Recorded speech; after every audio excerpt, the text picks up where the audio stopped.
L'école primaire de Drumettaz est en pleine transformation.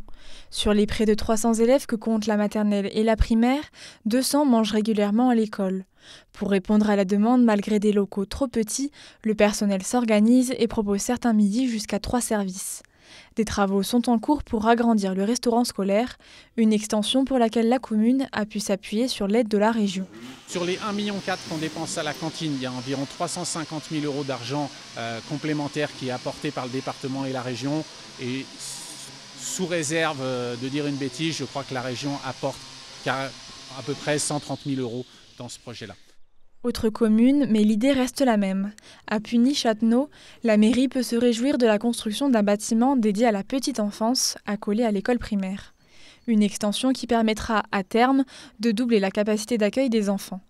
Sur ce second projet, la région a également mis 120 000 € sur la table, en plus des 60 000 € de subventions pour l'utilisation de bois local. Nous venons évidemment pour couper les rubans, mais nous venons aussi suivre les chantiers.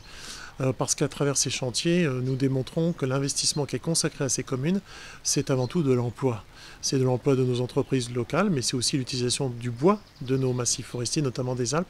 Et c'est important de montrer sur le terrain que l'argent public, notamment évidemment de la région Auvergne-Rhône-Alpes, sert à développer l'économie locale, l'emploi et aussi l'exploitation de nos forêts. Ces 2 visites en Savoie ont été l'occasion pour la délégation de la région de se rendre compte des préoccupations principales des communes, souvent liées à la jeunesse.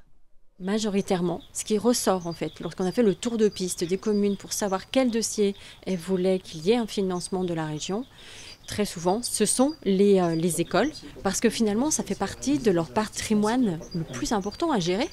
Et c'est là où elles ont le plus besoin, parce que ce sont très souvent des bâtiments qui sont trop étroits et qui ne peuvent pas accueillir l'agrandissement, l'augmentation de la population.